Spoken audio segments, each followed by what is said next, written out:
नमस्ते दोस्तों, स्वागत है आप सबका आज के इस अपडेट में। दोस्तों, आज का ये वीडियो आपको एक बड़ी महत्वपूर्ण जानकारी देने के लिए बनाया गया है और विशेष रूप से महत्वपूर्ण औद्योगिक क्षेत्र के निवासियों के लिए ये वीडियो बनाया गया है, पर आप सभी इससे पूरा लाभ ले सकते हैं। दोस्तों, इन 4 व्यक्तियों ने महत्वपूर्ण औद्योगिक क्षेत्र के लिए एक विशेष उपहार दिया है। वो विशेष उपहार क्या है और कहाँ पर है, यही आपको बताने के लिए ये वीडियो आपकी स्क्रीन पर है। दोस्तों, कोरोना की पहली और दूसरी वेव में आपने देखा होगा कि हमारे शरीर की नेचुरल इम्यूनिटी की इम्पोर्टेंस कितनी ज़्यादा सामने आई है। अगर हमारे शरीर में नेचुरल इम्यूनिटी नहीं तो कोई दवा काम नहीं करती, और स्टेरॉइड्स तो बल्कि हमारे शरीर की इम्यूनिटी को बिल्कुल ही ख़त्म कर देते हैं।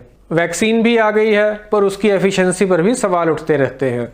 और इस दौरान अपनी इम्यूनिटी बढ़ाने के लिए हमने कई तरह के विटामिन सी और जिंक के कैप्सूल्स खाए, कई तरह की दवाइयाँ ली ताकि इम्यूनिटी बढ़ सके। पर एक चीज़ थी जिसे महत्वपूर्ण क्षेत्र के निवासी नहीं ले सके, और वो चीज़ अपने आप में इतनी ताकतवर है, इतनी गुणों से भरी है कि उसको यदि आप नियमित रूप से लेते रहेंगे तो कोरोना का खतरा बहुत ही कम हो जाता है।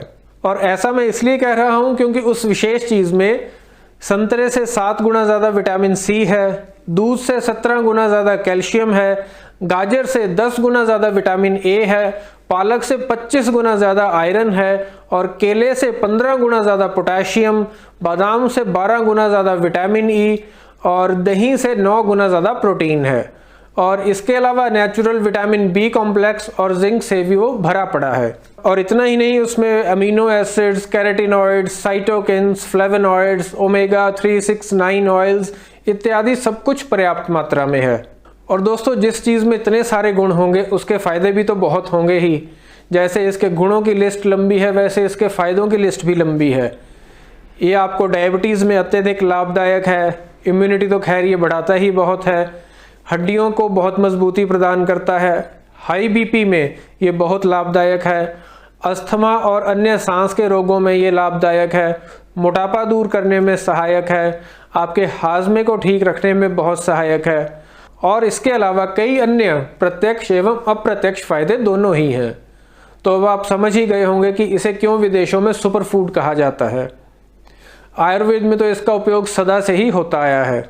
अब दोस्तों, ये सारे फायदे हमें एक ही चीज़ के खाने से मिल जाने थे, पर वो नहीं मिल सके, कारण कि हमें उसके बारे में जानकारी नहीं थी, और दूसरा वो चीज़ अब हमारे आसपास कम ही रह गई है। तो दोस्तों, इस गुणों के भंडार का नाम है सहजन, जिसे हम मोरिंगा या ड्रमस्टिक के नाम से भी जानते हैं। महत्वपूर्ण औद्योगिक क्षेत्र में इसके 3-4 वृक्ष ही हैं जो सबकी आवश्यकता को पूरा करने के लायक नहीं हैं।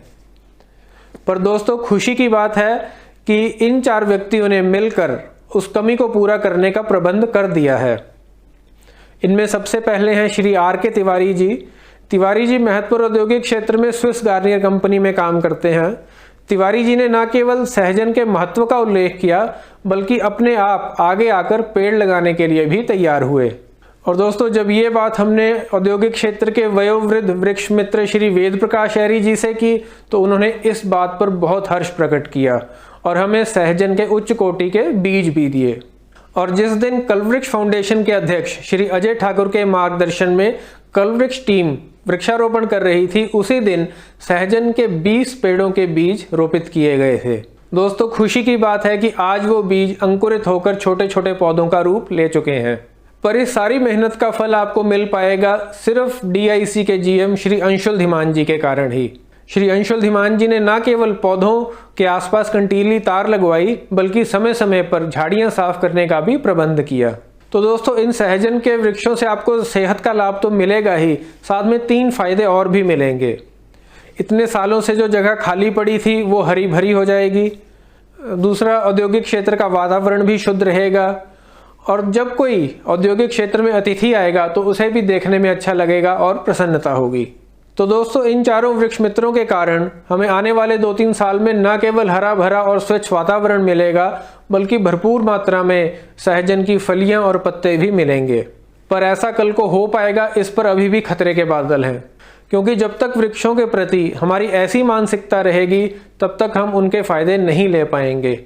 ये फोटो महत्वपूर्ण औद्योगिक क्षेत्र के ही हैं, जहां पर बिजली विभाग के कर्मचारियों ने पेड़ों को इसलिए काट डाला क्योंकि वो बिजली की तारों को छूने लगे थे।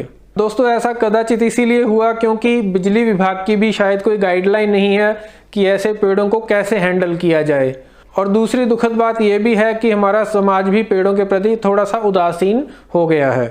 इन चित्रों में देखिए कैसे पेड़ों के सूखे पत्तों से ही सफाई कर्मचारी ने पेड़ों को ही जला डाला।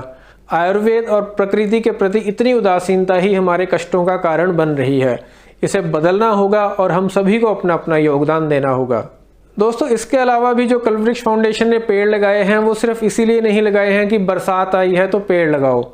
जो भी वृक्ष लगाए गए हैं वो सभी सोच समझकर आप सभी स्थानीय लोगों को किसी न किसी तरह का फायदा देने के लिए लगाए गए हैं। उन वृक्षों के बारे में हम अगले वीडियोस में बात करेंगे। अंत में आप सभी से निवेदन है कि 2 साल तक इन पौधों को पेड़ों में परिवर्तित होने दीजिए। कोई इन्हें नादानी पूर्वक ना काटे, कोई लालचवश इन्हें बड़े होने से पहले ना काटे, कोई पशु ना खाए। इन बातों का हमें स्थानीय स्तर पर ही ध्यान रखना होगा। श्री R.K. तिवारी जी का, श्री वेद प्रकाश शहरी जी का, श्री अजय ठाकुर जी का और श्री अंशुल धीमान जी का समस्त औद्योगिक क्षेत्र के निवासियों की ओर से मैं हार्दिक आभार प्रकट करता हूँ। धन्यवाद।